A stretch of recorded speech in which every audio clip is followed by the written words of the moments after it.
Olá, alunos! Espero que vocês e suas famílias estejam bem, com saúde. Hoje daremos início à nossa terceira videoaula de língua portuguesa. Nós veremos como a colocação das palavras em uma determinada sentença pode ou não alterar o sentido que se quer dar. Uma das características do nosso idioma é que podemos modificar o local das palavras em uma frase sem que isso afete a clareza do discurso. Na verdade, a alteração é uma técnica que preza pela ênfase em uma ou outra ideia dentro da frase, sem perder o sentido que se quer dar. Por incrível que pareça, nós utilizamos muito essa técnica no nosso dia a dia, sem nem mesmo perceber. Por exemplo, quando eu quero falar que uma moça, uma menina, comeu uma fruta, uma maçã, por exemplo, devagar. Vejamos. Nós podemos falar aquela frase de 3 formas. A garota comeu uma maçã lentamente. Lentamente, a garota comeu uma maçã. A garota lentamente comeu uma maçã. Perceba que nós mudamos a colocação das palavras nas sentenças, mas não perdemos o sentido que queríamos conferir a ela. Isso é algo que acontece diariamente, que nós sempre fazemos e, como eu já disse, normalmente a gente nem percebe essas mudanças. É importante lembrar também que muitos escritores fazem uso dessas mudanças propositalmente, para conferir estilo, personalidade à sua escrita.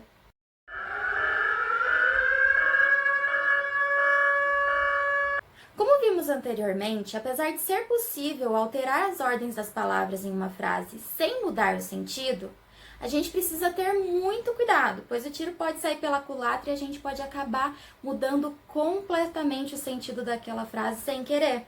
Vejamos alguns exemplos para vocês entenderem melhor. Veja um exemplo de como a inversão das palavras pode alterar o sentido da frase. Na festa, João não veio só. Na festa, só João não veio. Eu tenho exatamente as mesmas palavras, porém, dispostas de formas diferentes, que mudou completamente o sentido das 2 frases. Na primeira, eu entendo que ele não foi sozinho à festa, porém compareceu. E no de baixo, eu entendo que o João não foi à festa, somente ele não foi à festa. Então, apesar de termos as mesmas palavras, o sentido foi completamente invertido, por causa da colocação dos termos nas frases. Outro exemplo em que podemos ver a inversão na ordem das palavras, de forma que altere o sentido da frase, é: ela conseguiu ver algum sentido na explicação. Sentido algum ela conseguiu ver na explicação. Aqui nós temos novamente 2 sentidos diferentes em cada frase, apesar de termos as mesmas palavras em ambas. Quando eu leio a primeira, ela conseguiu ver algum sentido na explicação, eu entendo que apesar de uma má explicação, de repente, de uma determinada pessoa, a ouvinte conseguiu ver algum sentido no que ela estava dizendo, ou seja, alguma coisa ela conseguiu entender. Então, eu tenho como algo positivo.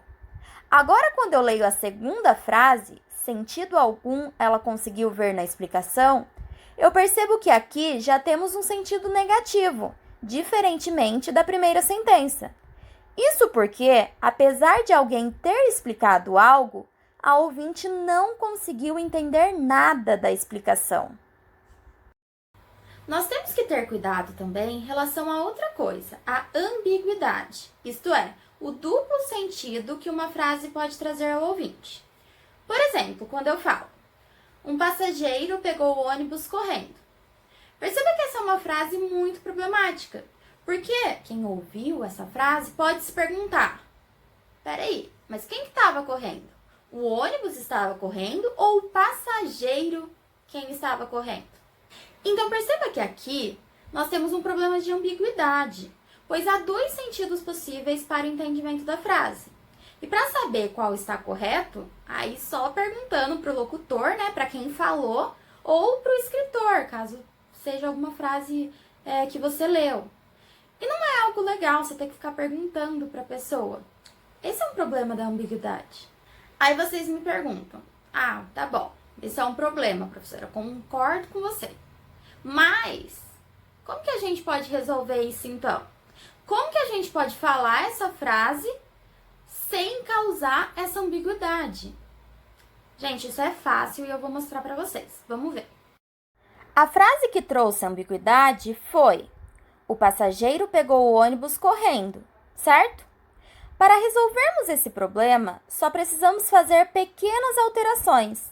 Então, se quisermos falar que o ônibus estava correndo, é só falarmos da seguinte forma: o passageiro pegou o ônibus que estava correndo.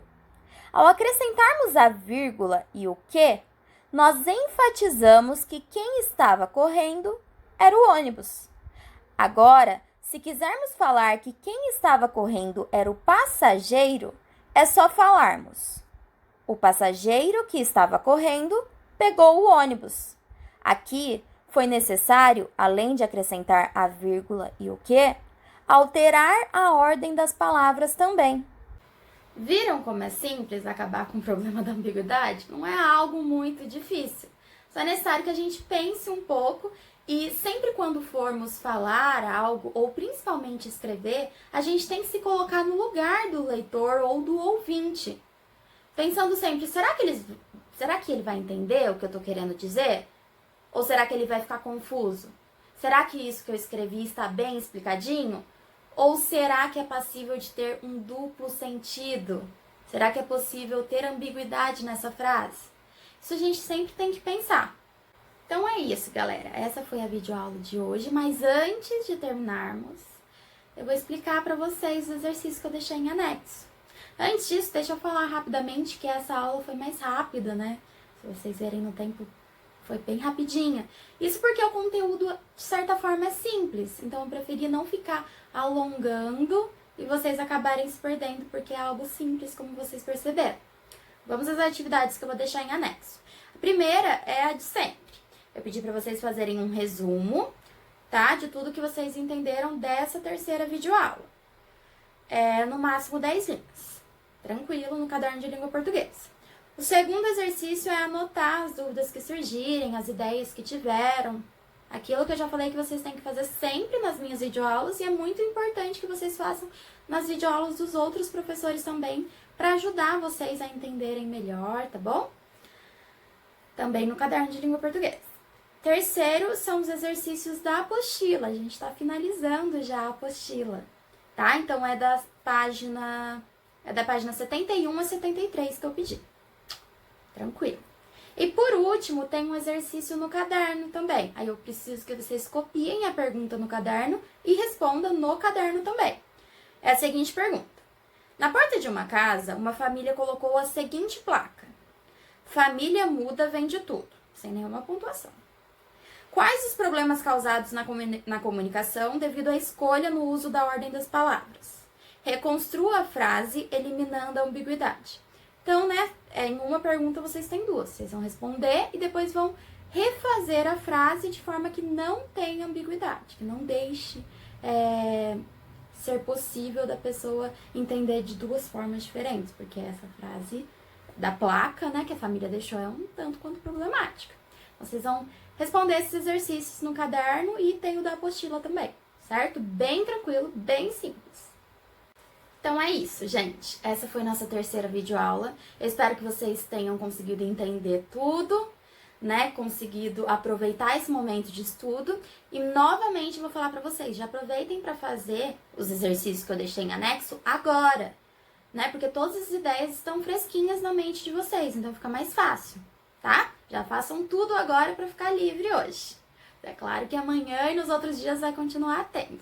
Porque lembrando, nós não estamos de férias, nós estamos respeitando o período da quarentena, mas vamos continuar os estudos, não podemos parar de trabalhar nossa mente, nosso cérebro, certo?